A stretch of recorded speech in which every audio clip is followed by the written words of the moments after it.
my little lamb chops. I am thrilled that y'all are back with me for another episode of Sweet Tea and Crime. I'm your host, Josie, and I have a doozy of a case for y'all tonight. I'm not going to chit chat too much tonight since we have a little bit longer of a case. But how are y'all liking this time change? I know it is kicking my ass, honestly. It feels like it's midnight at freaking 5:30. It makes me want to go crawl back into bed. Just it's crazy. It has me yawning. My yawning gets out of control as soon as I look outside and it's pitch black. I'm honestly surprised I'm still functioning right now, to be real honest, okay? We're going to go ahead and get rolling on tonight's case. Let's see if I can make through without stumbling and stuttering too bad. Here we go. So on August 29th, 1996, Janet Gail March, a children's book illustrator from Forest Hills, Tennessee, was reported missing to police by her family. Her husband, Perry March, who was a lawyer, told police that he had seen her the night of August 15th, which was 2 weeks earlier. He said that she had packed her bag for a 12-day vacation and left following an argument. So today we're going to start with a little bit of background on them. And then we'll kind of get into the crime and the trial and everything that happened in between. Because when I tell you it's a doozy, I genuinely mean it's a doozy, okay? So, Janet and Perry met at the University of Michigan in early 1980 when they were undergraduate students. Perry March was born in 1961. He was the oldest of three children. In 1970, Perry's mother died under unknown circumstances. Her husband, Perry's father, said that her death was the result of an anaphylactic shock brought on by Darvin that she had taken to relieve pain from a head injury. However, her state and city death certificate say her death was an accidental overdose. Not real sure why he feels the need to tell one story and then her death certificate say another. But hey, we're not here to dive into that case. But it was widely assumed in the community that she had just taken her own life. Keep that information in the back of your mind throughout this story, okay? After her death, the March family moved to their vacation home in Michigan. Perry's dad sent Perry to La Lumiere School in LaPorte, Indiana, where Perry excelled in athletics and academics while he was there. In his spare time, he took karate classes and eventually reached the rank of first-degree black belt. Pretty impressive. Perry's dad retired in 1978 after he attained the rank of lieutenant colonel, and his pension was his main income after that. So after graduating with honors, Perry chose to attend the University of Michigan since he had to pay a lower tuition for being an in-state student. He was also attracted to the university's Asian Studies program and made that his major. Those who knew him at the university remember him as having some rough edges. I do want to note that at the time of Janet's murder, a former Michigan student came forward and claimed Perry had hit her in the face while the two were at the school, but Perry denied it. Okay. Now let's talk about Janet. Janet Gail Levine was born in 1963 to Lawrence Levine and his wife Carolyn. Lawrence became one of the most prominent lawyers in Nashville, and he was socially prominent in the Jewish community as well. Janet was the first of their two children. Janet had a goal to become an artist or a magazine illustrator. By the time she graduated, she had already had her work shown in the city's restaurants and its Jewish community center. After she attended the prestigious University School of Nashville, she was accepted at her father's alma mater as well. Janet's friends remember her as being passionate about art to the point of embodying common stereotypes for artists. A friend noted that Janet not only designed a prototype for a collapsible baby chair, but she also patented it. She never did attempt to explore the commercial prospects of it, though. Her friends did mention that she was often forgetful and late, and that sometimes she could be difficult to deal with when she got mad. But you know what? Same sis. Me too. Janet's roommate introduced her to Perry March during her sophomore year at Michigan, and they set up their first date for a trip to the campus synagogue for Rosh Hashanah, and I hope that I'm saying that right, services, but Janet overslept and missed it. But later, Janet and Perry became inseparable. So after Perry graduated, he went to Chicago to work as a futures broker for Oppenheimer and Co.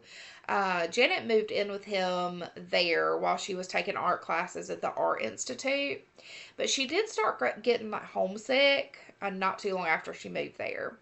And then she was able to arrange for her parents to pay Perry's tuition at Vanderbilt University Law School, where he excelled academically and became a member of the law review there. Classmates there recall him as a driven competitor and tough negotiator who was focused on being financially successful. They joked among themselves that he was the one that was most likely to someday be indicted for securities fraud. That's interesting. So the couple married in 1987. And Janet actually grew tired of waiting for Perry to take that next step and, proposing. So she proposed to him on her knees at Percy Warner Park. Girl, what in the world were you thinking? No. Janet's parents put up the money for Janet and Perry to buy a house in a good area of the city. Perry graduated a year later and took a job at Bass, Berry & Sims, which was a Nashville firm specializing in financial matters. Janet started illustrating children's books, and then they had their first child, a son named Samson, in 1990, and then a daughter named Sephora, which is she was named after Perry's mother, and she was born in 1994. Arthur, Perry's dad, had come to live in Nashville around the time that they had children or started to have children. Arthur's house had been foreclosed on. So Lawrence Levine bought the property from the bank and leased it back to his son-in-law's father.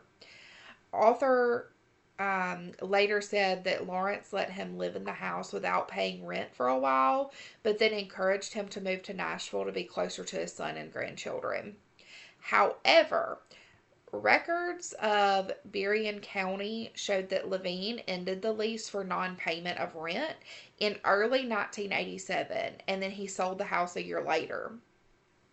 So when Arthur did come to Nashville, the Levines let him live in their house and then loaned him money to allow him to establish himself there. So they were more than giving to Arthur, okay?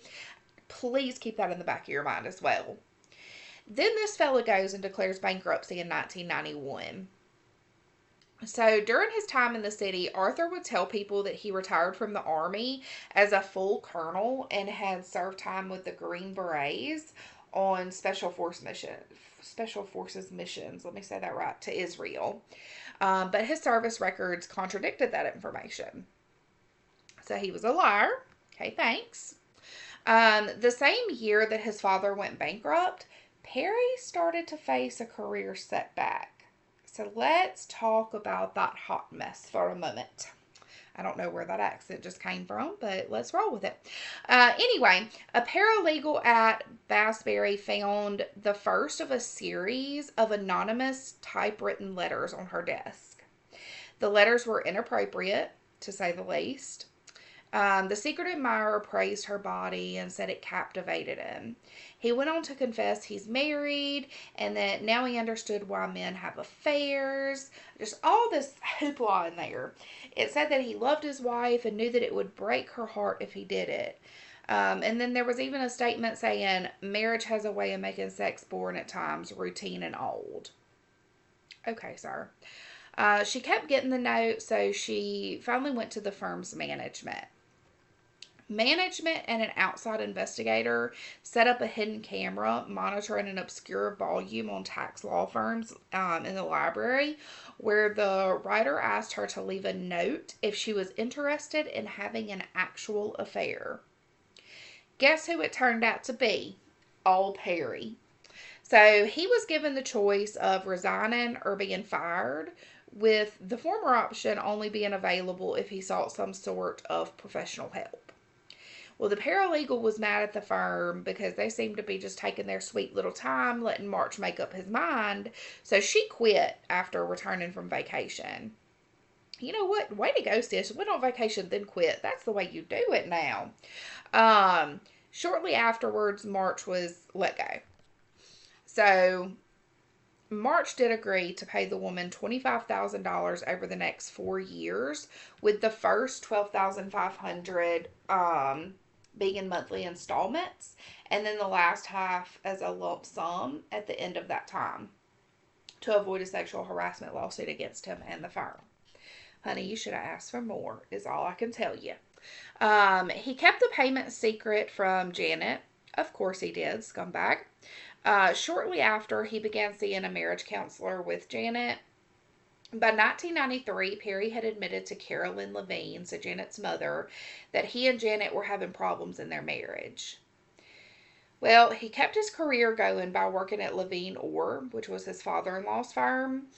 He represented some locally high-profile clients, such as like nightclub owners, and sometimes did like pro bono work for the city's Jewish Community Center. Janet continued her artistic career, often taking her lunch alone in local restaurants where she would sketch. She's very talented. She remained aloof from her friends and didn't discuss her relationship in detail with them at all. But some of the friends did say that she did seem depressed at times. The next year is when Janet gave birth to their daughter. So it was time to get a bigger house. You know, their family was growing, so they were like, we need a bigger home. So they bought 4 acres in a suburb of Forest Hills, and they spent 1995 building a $650,000 stone house in a country French style. Ooh, fancy. The contractors who worked on the house were called Janet, who was heavily involved in the project. And they said that she was particularly difficult. So that tracks, girl. That tracks. The contractors reported that she always threatened to go to her husband or her father, who held the note on the house along with his wife, when there was even like a small dispute. They did say that when she would call Perry and he would actually answer, he was often more reasonable. In 1996, the March family moved into their home that they had built, but their marital difficulties got worse after the move. Perry had started seeing a psychiatrist, and Janet sometimes went to those visits as well as going to her own visits. But Perry started spending nights away from the house. Some friends claimed later that they saw him with other women around. Also, again, not surprising. Perry even asked a client who owned a popular nightclub in downtown Nashville if he could move into his spare condo. Sir, sir, get your stuff together, okay? When Perry was home, he and Janet would argue, sometimes in front of the children. So Carolyn Levine, which was Janet's mother, told Perry that he had to leave the house if that continued. Perry told Carolyn that he believed Janet was considering a divorce. So he was taking note that, you know, Janet probably wanted out. So just keep that in the back of your mind, okay? During the summer of 1996, the two began seeing the psychiatrist again together. So they picked up those visits with that psychiatrist again. They argued so bad in the psychiatrist's office that he suggested a trial separation. Honestly, probably would have been a good idea, okay? Perry later said that he had rented a house for that purpose, but had not moved into it yet. In one of their last sessions, Janet asked Perry if he had told the psychiatrist why he had to leave Bass Berry, which he had previously explained to the psychiatrist as being due to a conflict with a coworker. So what I'm thinking in my little brain is that by her asking, like, did you tell the psychiatrist? You know, that means that she knew what had really happened with the paralegal. But again, that's my assumption. A neighbor had told the New York Times that Perry had a really bad temper and would get into a shouting match with an elderly neighbor. Perry would yell at other people when they would come in the cul-de-sac that the new house was at the end of. So he had just had a temper on him. In mid-August, when the final $12,500 payment to the former Bassberry paralegal would have been due, he wrote her a letter saying that he was having trouble coming up with the money and asked if she could wait until October of 1996. Well, Janet might have finally reached the point of ending the marriage. Danae Bears, the March family's cleaning lady, remembered seeing a book of divorce on Janet's night table earlier in 1996. On August 14th, Ella Goldschmidt, the children's nanny, who came 2 days a week, said that instead of chatting with her on her arrival like she normally did, Janet was more withdrawn than she normally was, and said that she would be working on the computer all day and then close the office door behind her. So Ella was kind of like, that's weird. That's not something Janet's ever done before. So she kind of put that in the back of her brain and noted, like, that was odd. The next day, friends of Janet who saw her talk to her said that she seemed distracted and came off as a bit afraid of Perry, which is an interesting development, okay? Janet and her mom, Carolyn, made an appointment to see a divorce lawyer on August 16th. So she was definitely considering divorce. She was going to see a divorce lawyer. So let's talk about her disappearance. On August the 15th, two cabinet makers who had worked on the house during its construction came back to the March house in the afternoon to do some warranty work, installing two countertops in the kitchen and tightening up a faucet, which is common with houses when you build them. But that's beside the point. Don't get distracted, Josie. Janet supervised them closely while Perry played with the children. They completed their work within an hour and they left. Besides her family, they were the last people to have seen Janet. Perry claims that after the children had been put to bed that evening, he and Janet started arguing again. Around 8 p.m., he says he offered to go get a hotel for the night.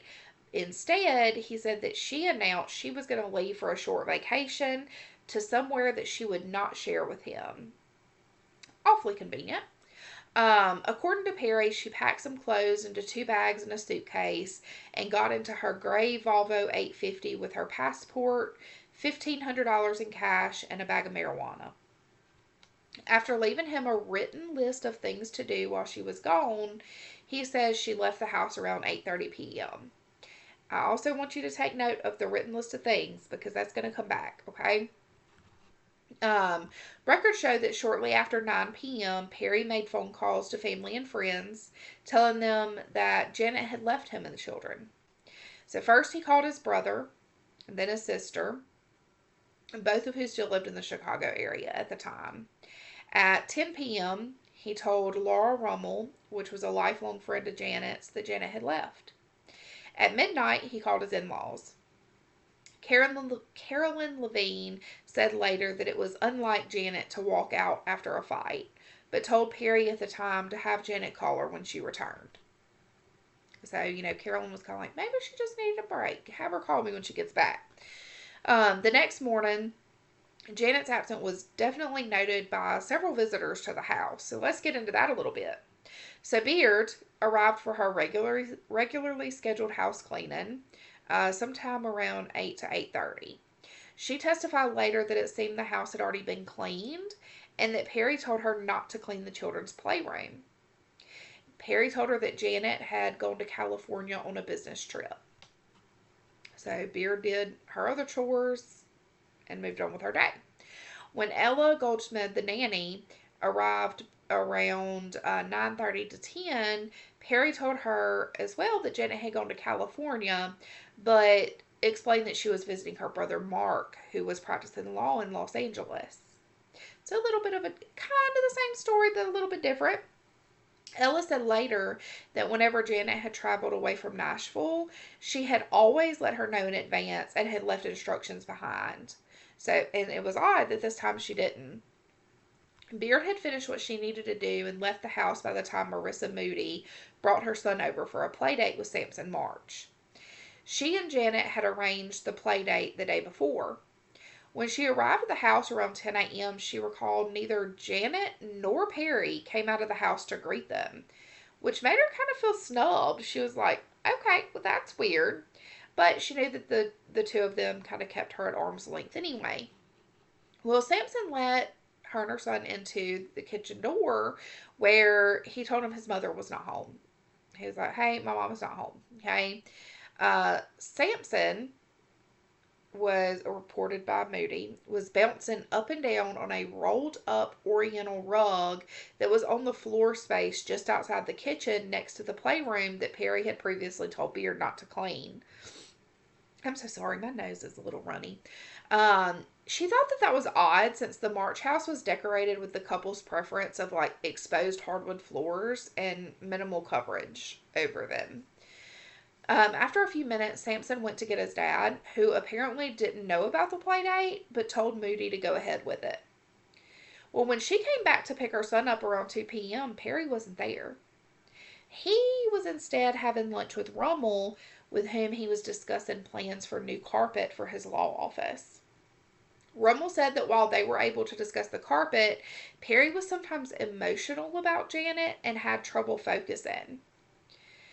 Well, after Marissa Moody picked up her son, Perry returned to the house and got the children. And he drove them to the Levine, so to Janet's parents, okay? Perry and Lawrence Levine went to Nashville International Airport to search for the parking lot for Janet's Volvo, but they didn't find it, which again, interesting. By Sunday night, August 17th, Carolyn Levine started to worry, as anybody would.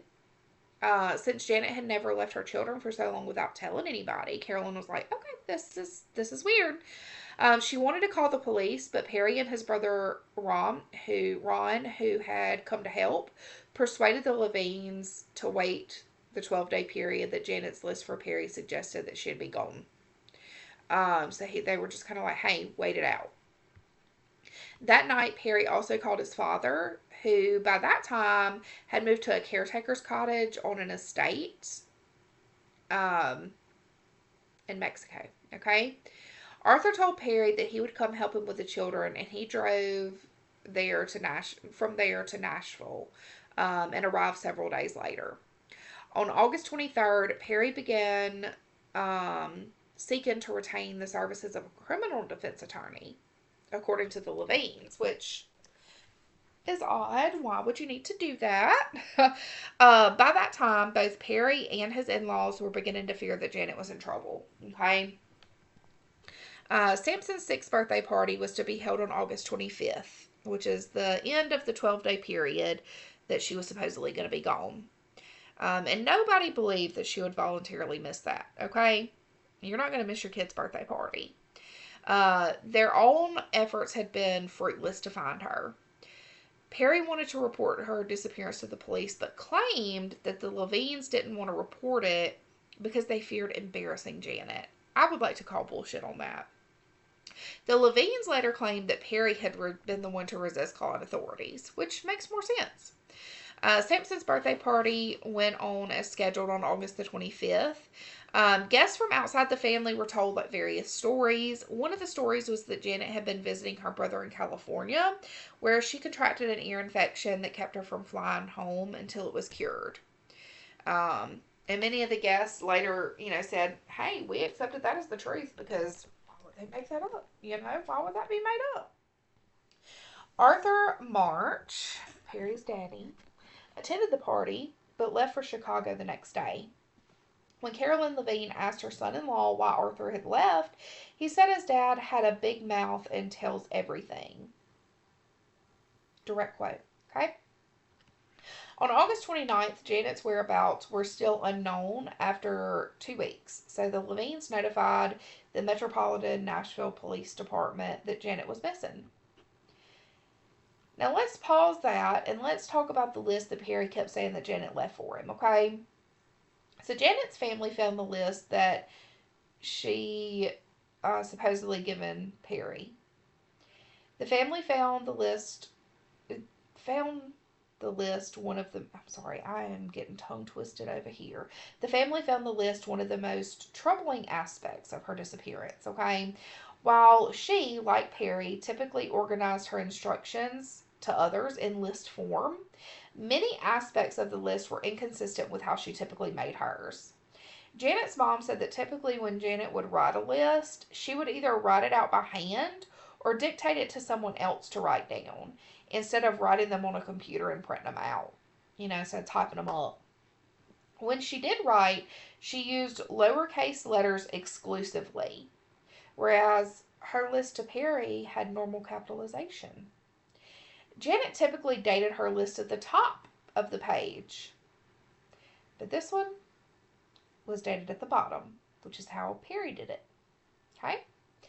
The content of the list also raised some questions.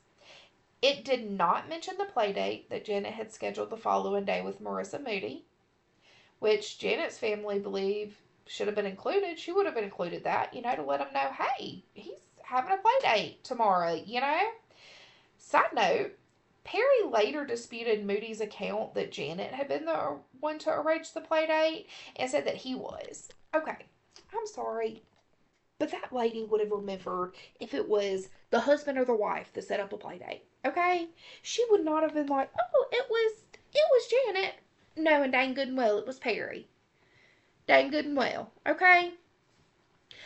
Two members of Janet's family also later testified to incidents that further supported their belief that Perry had actually written the list.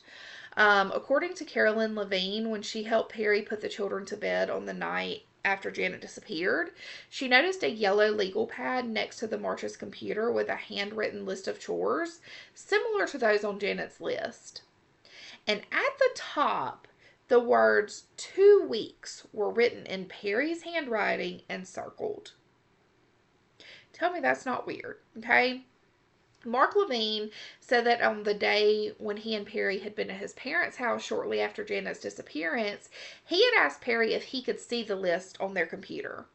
Perry agreed, and the two left for the Forest Hills house in their own cars, so they took separate vehicles. Mark said that Perry drove there very quickly and arrived earlier. When he got there, the door was locked, and Perry let him in only after he had rung the doorbell several times. Weird, right? Perry did let him see the file on the computer. Later during cross-examination, Mark conceded that he saw from the file's timestamp that it had been saved 8:17 p.m. on August 15th, which was consistent with Perry's account of that evening. But he also found another file, 6 pages long, single-spaced, and unindented, that appeared to be a list made by Janet of times Perry had wronged her. While Perry told him he could print it out if he wanted, Mark didn't know how to do that on their computer, and so he couldn't, and Perry wouldn't explain it to him. So he was never able to print that out. After the Levines reported Janet missing, the detectives looked through local hospital admissions and Janet's credit card and bank accounts, but found no trace of her. None whatsoever. Janet's brother Mark had come to Nashville from California by this time, and he had recalled that shortly after the report was made, an MNPD police car had come to the Levines' house. Perry was also there, and he became so anxious at the sight that it took him several tries to even stand up from his chair due to his uncontrollable shaking. And then he asked Mark to call his own brother Ron.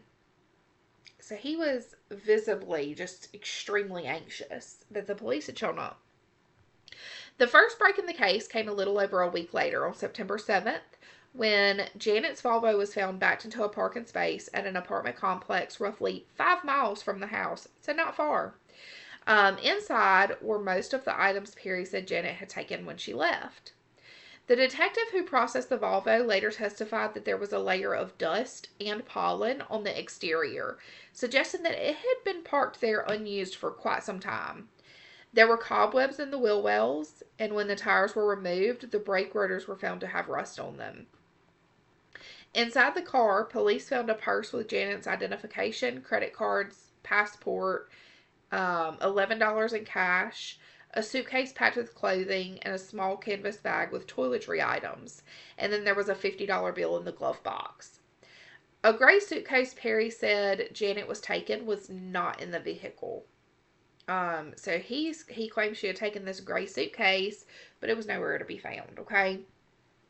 And yes, I'm realizing now that I'm saying okay a lot, and I do apologize for that. The front passenger seat had been pushed back while the driver's seat was up super close to the wheel.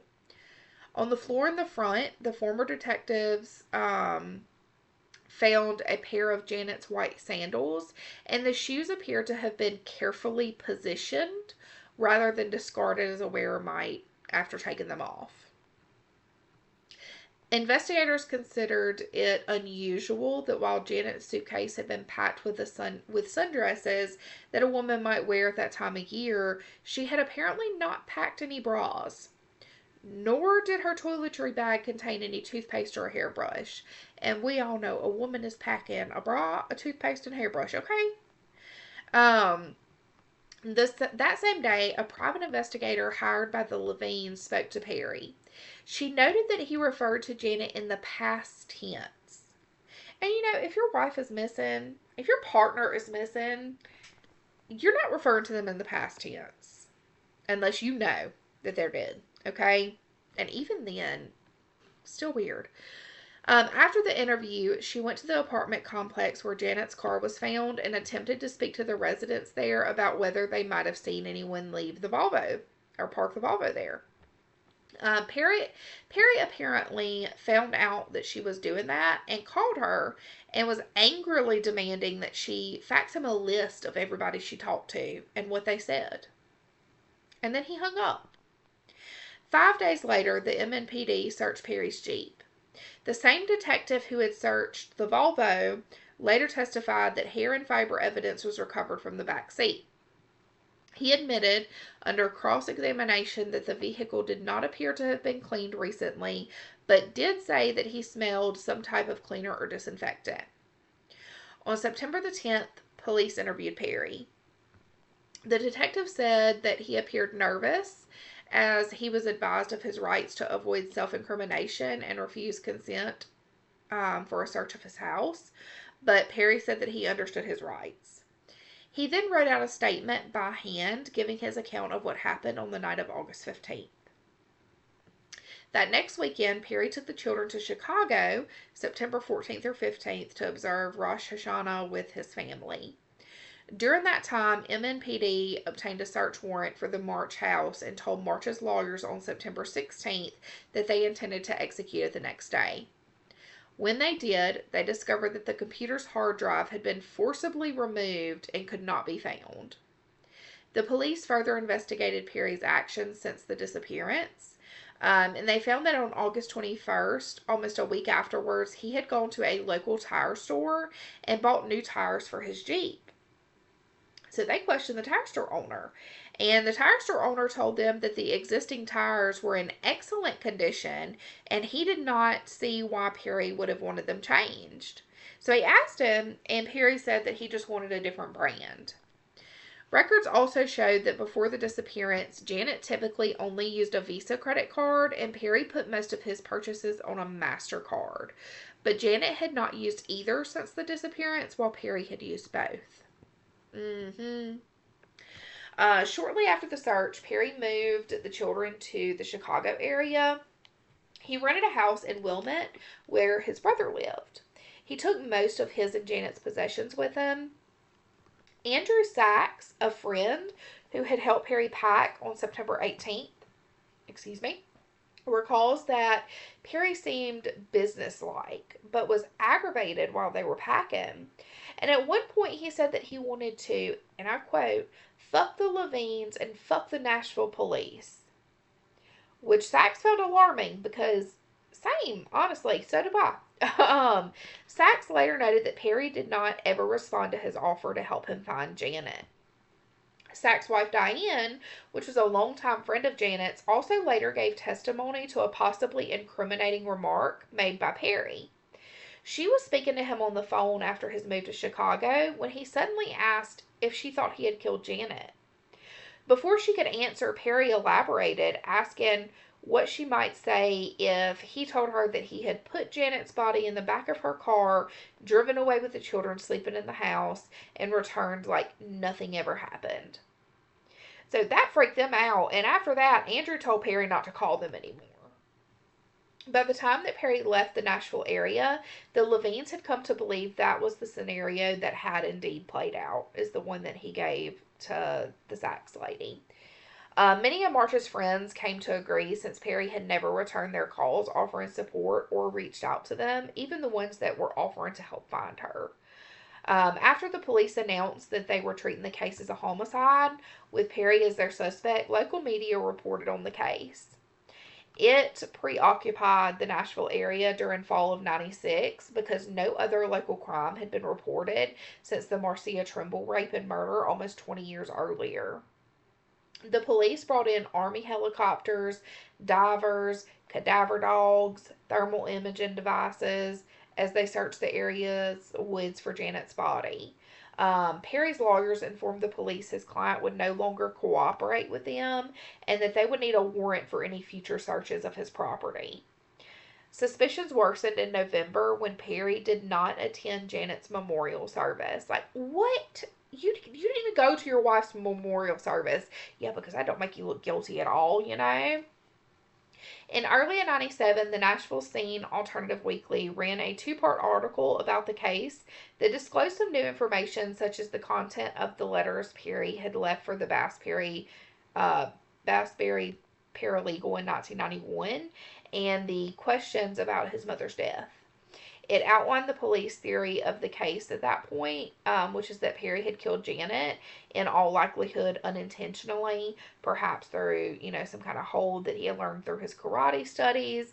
And then he fabricated the list and then taken Janet's Volvo to where it was found, packing his mountain bike in the car so he could return home. So that's what they believed.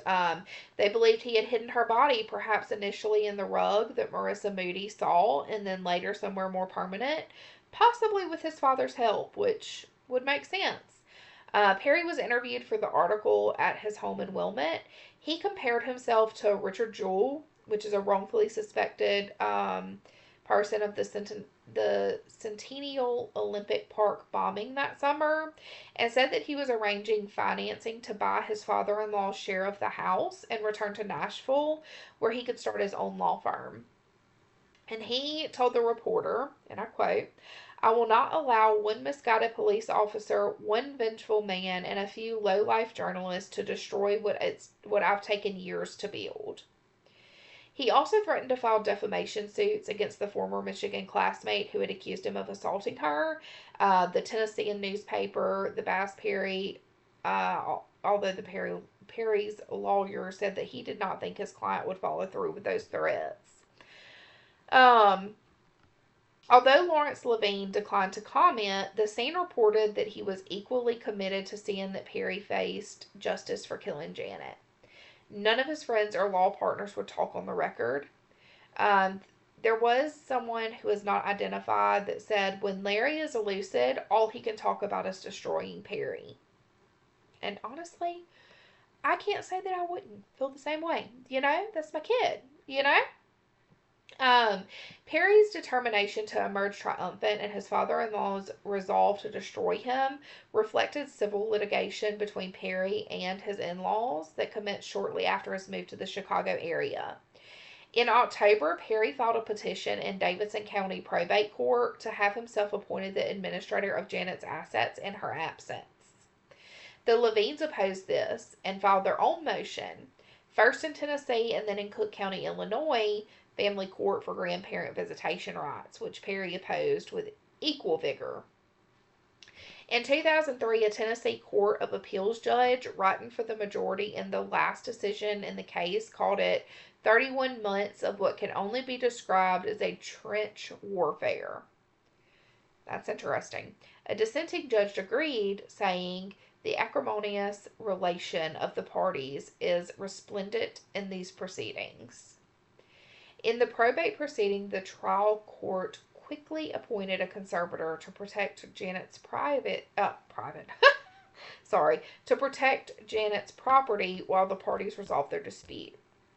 It warned that given the difficult relationship between them, Janet's liquid assets would soon be depleted if the parties continued, which would force the court to require the sale of personal property to which either or both might ascribe great sentimental value.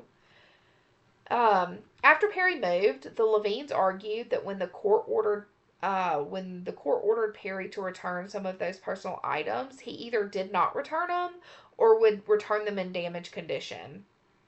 At one point, the Levines claimed that he had moved some of it to Hammond, Indiana, without telling them until they showed up to pick it up, basically just to make it inconvenient for them. Perry also refused to be deposed initially and then walked out when he was. All of these actions led to contempt citations against him, which he initially appealed. The Levines wanted their visitation petition at the time.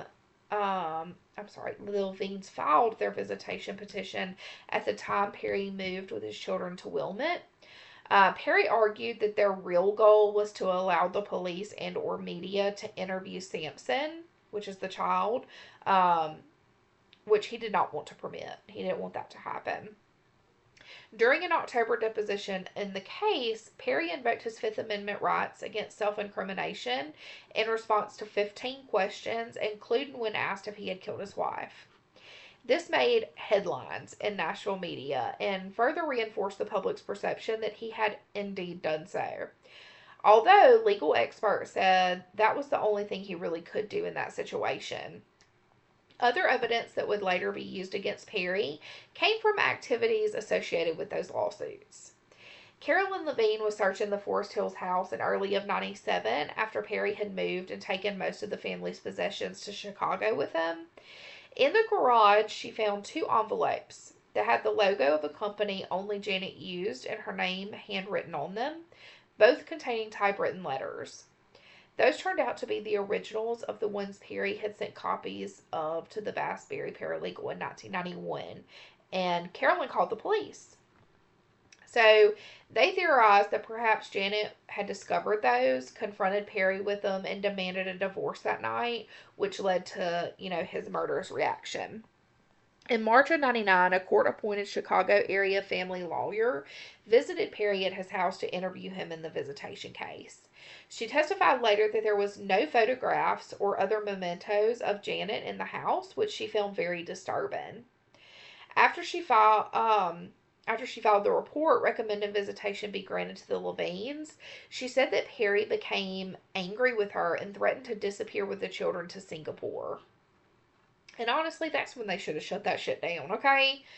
The court awarded the Levines visitation late of 1999, and when they arrived in Wilmette to pick the children up, they were met by Ron March, one of Perry's brothers, where Ron told them that Perry had taken the children and moved to his father's residence in Mexico. Arthur, Perry's dad, later told CBS News, "I brought Perry down here because he didn't have any other place to go." You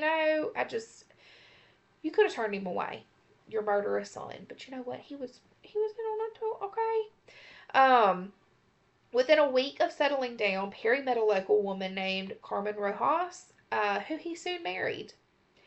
Back in Nashville, the Levines responded by amending their probate claim to include a wrongful death allegation against Perry. To support it, they had Janet declared legally dead. Perry, who had been disbarred earlier that year for misconduct unrelated to his disputes with the Levines, did not appear in court himself, nor retain any lawyer to defend himself, so default judgment was awarded to the Levines.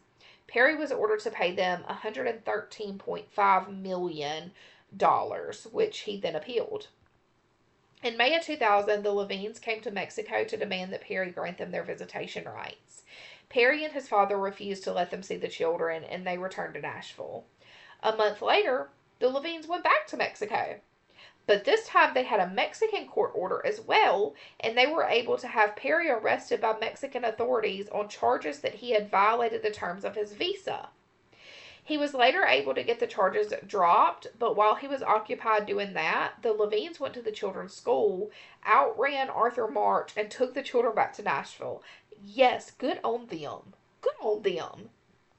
Um, the visitation order limited them to 39 days with the children, but they immediately began taking steps toward getting permanent custody of the kids. The Levines believed that they were acting in accordance with the laws of both countries, but Perry considered it to be an abduction.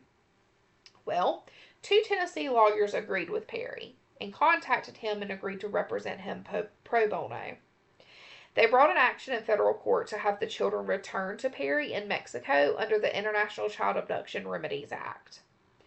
Perry told CBS, "The bottom line is that this treaty says that you can't steal children and try to make custody determinations in the jurisdiction where you stole them to." In response, the Levines argued that they had rightful custody of the children once they returned to the United States due to the visitation order, that the children's habitual residence under the convention was in Illinois, not Mexico, and that letting them live with Perry again would create a grave risk of harm and violate human rights and international freedoms. And I agree with them, okay? They also claimed Perry could not bring the case since he was a fugitive from justice at the time that he left for Mexico due to the outstanding contempt warrants from the earlier cases. In October, Judge Alida Arthur Troger held for Perry. She said that the evidentiary record established that the children's habitual residence was Mexico at that time. While the Levines believed Perry had killed their daughter and had won civil judgment against him on those grounds, they never alleged that the children witnessed it and did not otherwise establish a reasonable possibility that they might be harmed in Perry's care. And while Perry did face outstanding contempt citations, that did not meet the criteria established in case law for barring his petition as a fugitive. Therefore, she said, the Levines had to return the children to Perry once the 39 days expired. The Levines did appeal, but a month later the panel unanimously upheld the district court, and that judge said that Troger's opinions were well-reasoned, enough for the appeals court to adopt it in full. So,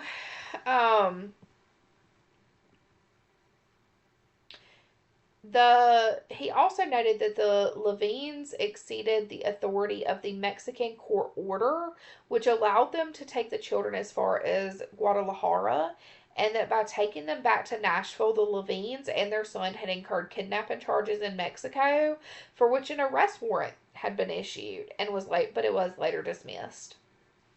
After the children were returned to him, Perry settled into his life in Mexico. He was working as a business and financial advisor, and he started a cafe with his new wife. In 2003, he won another legal victory against the Levines when the Tennessee Court of Appeals overturned the wrongful death judgment against him.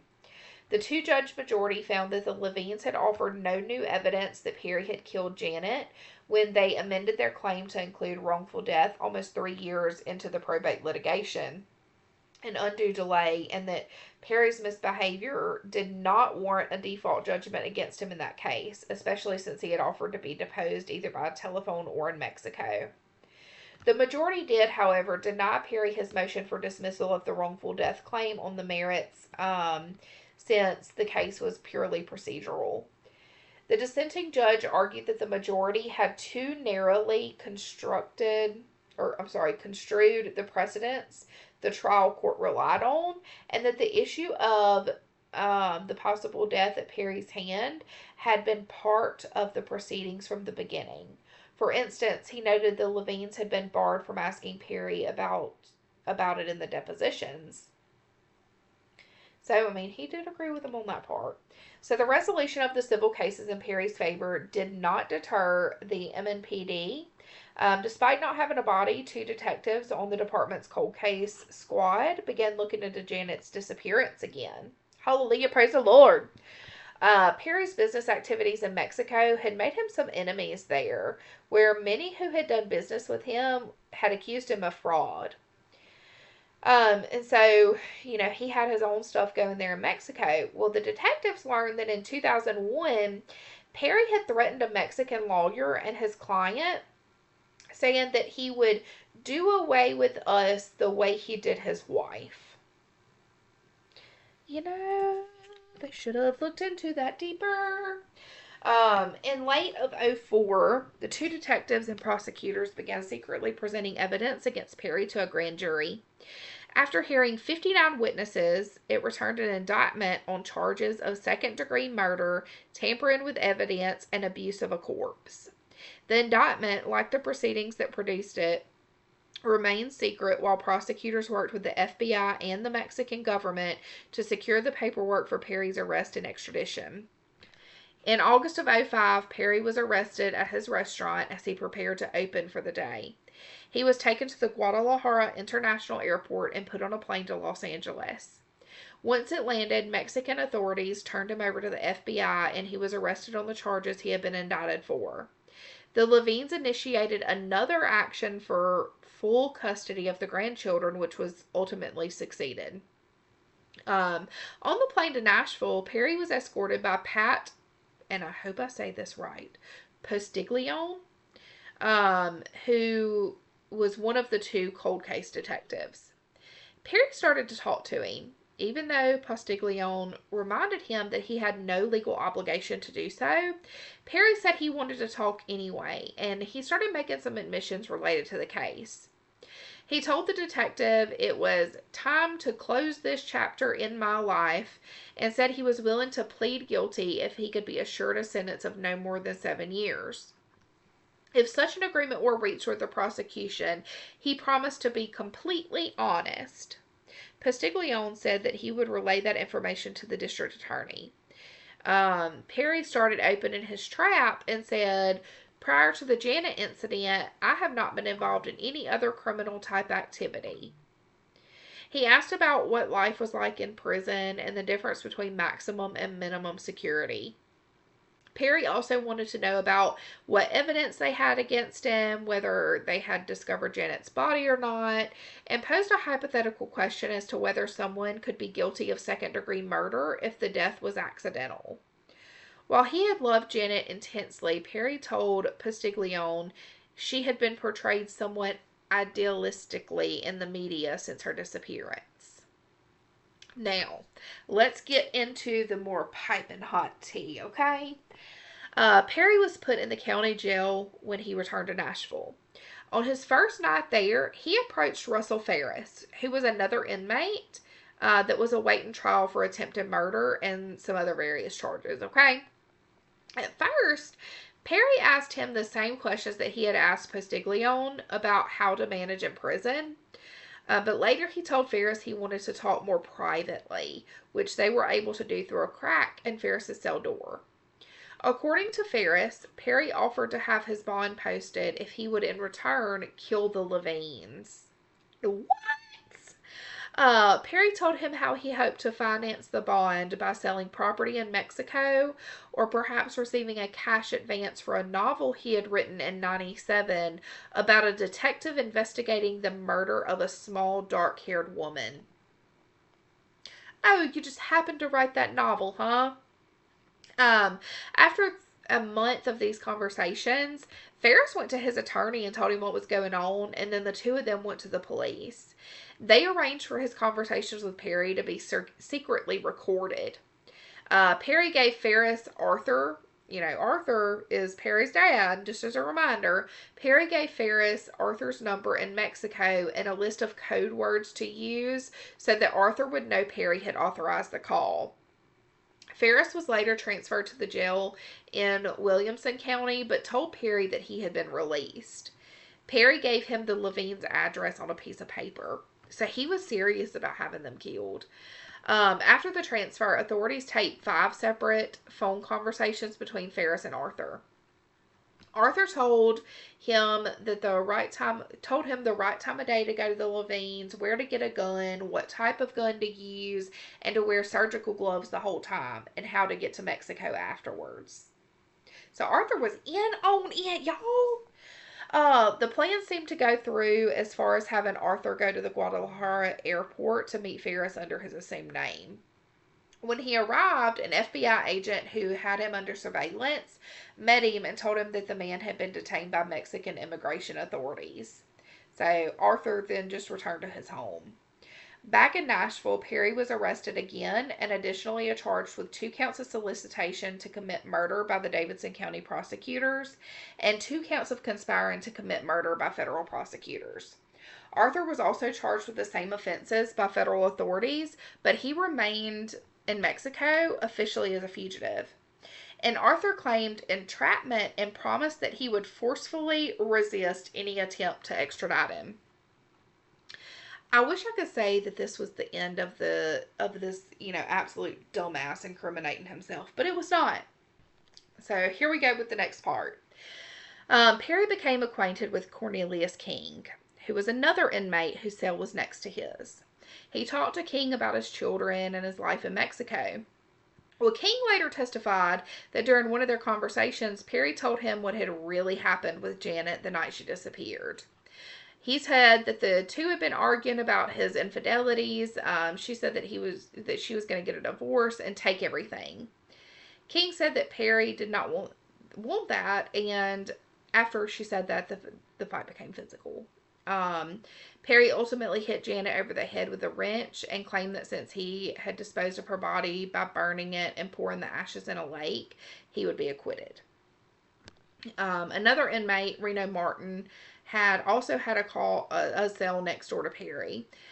He recalled that one day Perry had returned from one of the child custody hearings visibly agitated, and he was upset about having to deal with the Levines again, and Perry said it should have been them that he had taken care of instead of, and then stopped. Just suddenly stopped himself. Martin said that Perry looked pale afterwards. Like all the blood had drained from his face. I guess he realized what he was saying. So let's go on ahead and get into the trials. Perry was actually a convicted felon before his murder trial even began. In April of 2006, he was found guilty of embezzling $23,000 from his father-in-law's firm over the 2 years before Janet disappeared. 2 months later, he was convicted of the murder conspiracy charges. 2 months after that, almost 10 years after Janet's disappearance, Perry's trial started. Jurors were selected from the Hamilton County pool in Chattanooga and then taken to Nashville to be sequestered while they heard the case. Prosecutors presented a predominantly circumstantial case against Perry, along with some forensic evidence and the incriminating statements Perry had made to Detective Postiglione, the Mexican lawyer, and his jail neighbors and the Saxes. Okay, so the manuscript of his novel had also been entered into evidence. Moody, Goldschmidt, and Beard testified to what they had saw at the March house the morning after. And then Carolyn Levine testified to the couple's mounting marital problems, her appointment with Janet to see a divorce lawyer, and then Perry's complaint that Janet had ruined his life. Janet's college roommate, who had introduced her to Perry, told the jury that Perry had threatened her after she had talked to the media, and she never knew Janet to back her car into a parking spot. Because remember, they said that her Volvo had been backed in, and that was unusual for Janet. The prosecution presented several witnesses to convince the jury that Perry had taken the Volvo to the apartment complex himself. A resident who worked late had returned home from work around 1 a.m. and seen a surprise Perry walking a mountain bike past him. So, all of those hypotheses were correct. The owner of a bicycle shop explained how a mountain bike could be transported in a sedan by using the quick release button to remove the front wheel, and said that a muddy stain on the floor of the Volvo looked consistent with having been left by a bicycle tire. Another detective said that the lab test had found that the mitochondrial DNA in the hair from the back of the Volvo was consistent with samples recovered from Janet's hairbrush.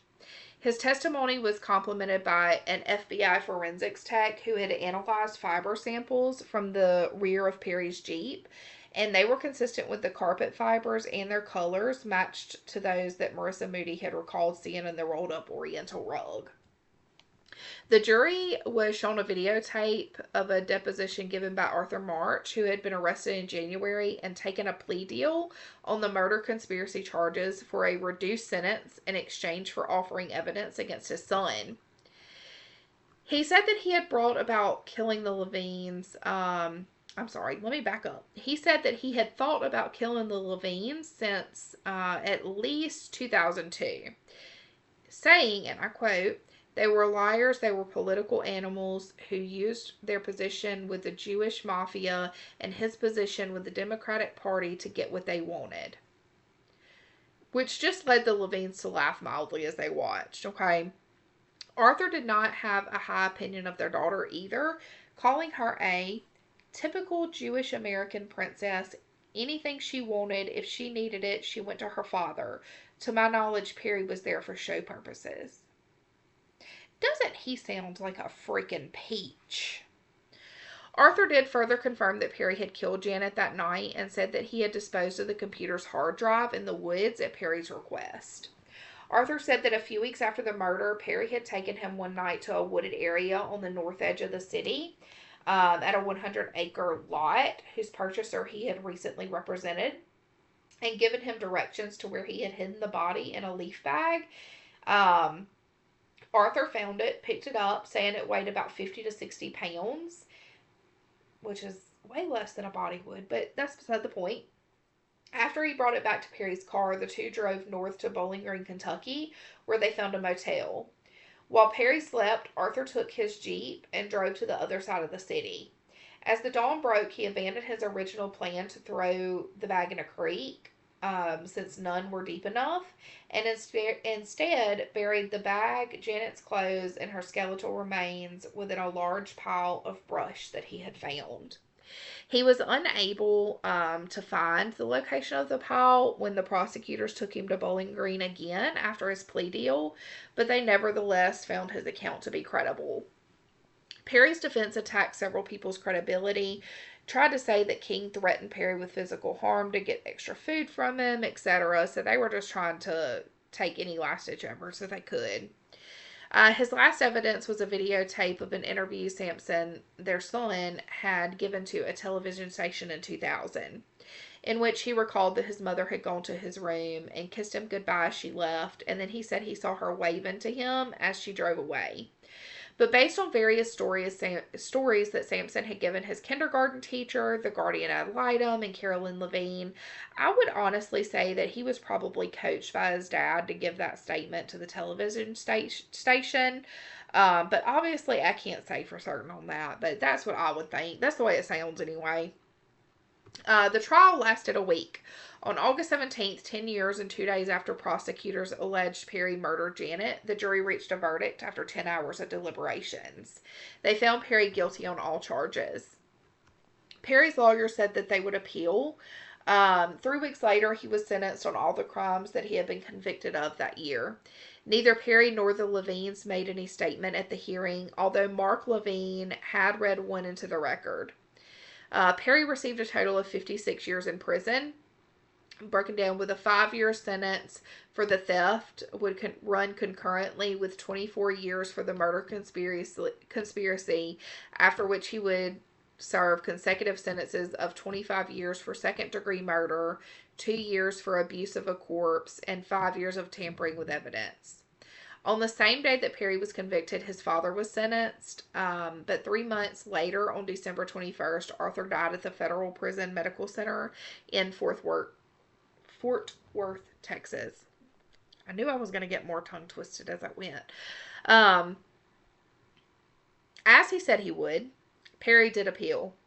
The TCCA heard the case in 2010. Early the next year, it issued its opinion upholding the conviction.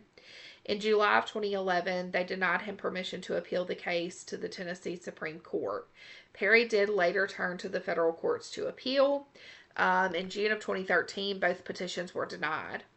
Perry appealed again, and in June of 2014, it was upheld again. Perry had one more possible appeal left. Then in June of 2015, the Supreme Court denied the petition without comment, exhausting all of Perry's appeals. Hallelujah, he got what he deserved. Well, he deserved more than that, but you know what I mean. Like, justice was served. Praise the Lord. Okay. Um, after Perry had been convicted, Lawrence and Mark Levine drafted changes to Tennessee law to remedy what they saw as shortcomings based on their experience fighting Perry in family court. They expanded grandparent visitation rights and allowed judges to determine custody of parents found criminally or civilly liable for the death of the other parent. After they were introduced to the Tennessee legislature, they were passed quickly by both houses with unanimous support. An art gallery at Nashville's Gordon Jewish Community Center was named for Janet as a memorial. Isn't that so nice? Isn't that so nice? And, you know, bless her heart, I'm sure she did not see that coming. She probably thought, I'm going to divorce this man and move on with my life. But he took her life instead. Y'all, honestly, this was another gut wrenching story that further proves that we simply don't know who people are down to their core. I typically like to try to see the good in people, but there is just so much that can and does happen. Y'all stay vigilant out there. Well, I hope y'all will join me on the next episode of Sweet Tea and Crime. I'm your host, Josie, signing off to get some damn sleep. Have a good night, everybody.